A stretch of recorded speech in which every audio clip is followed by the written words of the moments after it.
Hello, these are artificial intelligence-generated voices, but the words read were created solely by humans using artificial intelligence for some of the writing, as well as Microsoft's Clipchamp to generate the voices and the podcast recordings. Welcome to today's episode on Emergency Support Function number 13, Public Safety and Security. I'm Mike Prasad, your host from the Center for Emergency Management Intelligence Research, once again joined by Patricia Frost, Vice Chair of the National Pediatric Disaster Coalition. Today, we're focusing on how ESF 13 works to protect children in the chaos of a disaster. ESF 13 is crucial in creating safe and secure spaces, ensuring that children aren't lost, separated, or, even worse, victimized or trafficked during emergencies. Would you agree, Pat? Absolutely. Children can easily become separated from their families in the confusion of disasters. We saw that firsthand during Hurricane Katrina, where nearly 5,000 children were separated from their loved ones. Some were not reconnected until months later. The National Center for Missing and Exploited Children had to collaborate with law enforcement for a massive family reunification effort. So, it's critical that law enforcement, in partnership with first responders, take proactive steps to prevent this kind of separation. And it's not just about physical safety. There's also a very real risk of trafficking and abuse during these chaotic times. Right, and it's important to remember that law enforcement plays a key role before, during, and after these disasters. For example, before a hurricane or wildfire, their focus is often on evacuation efforts, making sure people get out of harm's way and get to safer places.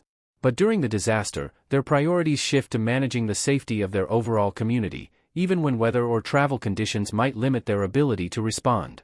Then, after the disaster, they're often involved in controlling re-entry into communities, which is essential for keeping families safe as they return. Exactly.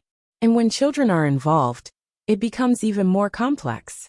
Law enforcement, especially, needs to be trained on the unique needs of children with disabilities, including children with autism spectrum disorder, ASD, and children and youth with special health care needs, or CYSHCN.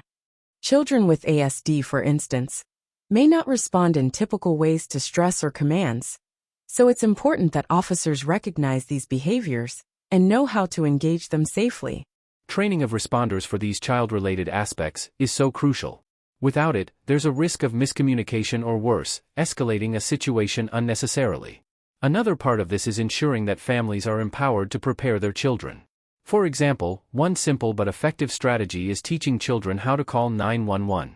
But it's not just about dialing the number, right?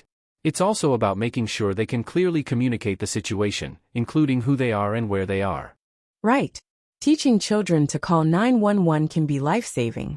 Parents and caretakers should practice with their kids, ensuring they know their full name, address, and how to describe an emergency. For children with special needs, parents need to work with them on alternative ways to communicate that information. And during training, it's important for law enforcement to know that a child calling 911 may not be able to answer every question in the standard way. Many communities who have enhanced 911 systems can now also accept text and video calls. There may be solutions to help kids here as well. Welcome back. And, Pat, that's such a great point. Also, another area which law enforcement focuses on is securing evacuation routes and emergency shelters. Safe spaces for children should be a priority at these locations, so children aren't left unsupervised or at risk for abuse. And during re-entry, law enforcement needs to ensure that reunification processes are smooth and thorough, to prevent children from getting lost in the shuffle.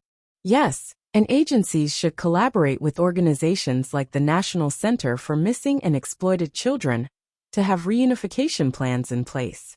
The NCMEC is a tremendous source of information and lessons learned from real-world incidents, and can be a resource for those who are tasked with creating plans for their local communities.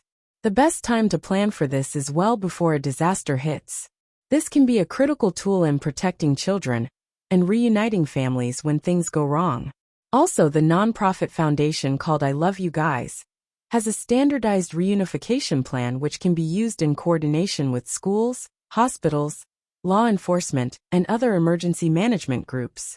What about youth in foster care, domestic violence shelters, or juvenile justice settings? Planning for their needs can be overlooked and relies once again on awareness on this emergency management intelligence. Collaboratively bringing together every setting in which children are involved so no one is left behind is what matters.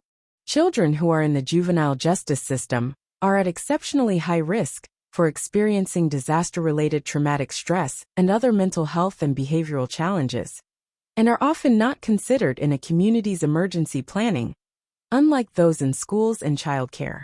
There are two excellent resources to help juvenile justice agencies' preparedness efforts, which can go a long way to help youth recover and heal from a natural disaster.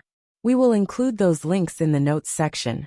As we wrap up, it's clear that protecting children during disasters requires a coordinated effort from law enforcement, other first responders, emergency managers, and other community partners. Whether it's preventing separation, trafficking, or ensuring children with disabilities are understood and protected, ESF 13 plays a pivotal role in keeping our youngest and most vulnerable safe. Pat, thanks for breaking this down with us today. Thank you, Mike. It's always great to focus into these important topics and provide real-world examples. The key takeaway is that preparation and training can make all the difference in keeping children safe during emergencies. Absolutely. And thank you to our listeners. Stay tuned for our next episode as we continue exploring the essential roles of emergency support functions in disaster response. And remember to please use #PrepForTheKids for the kids when amplifying any of these social media messages.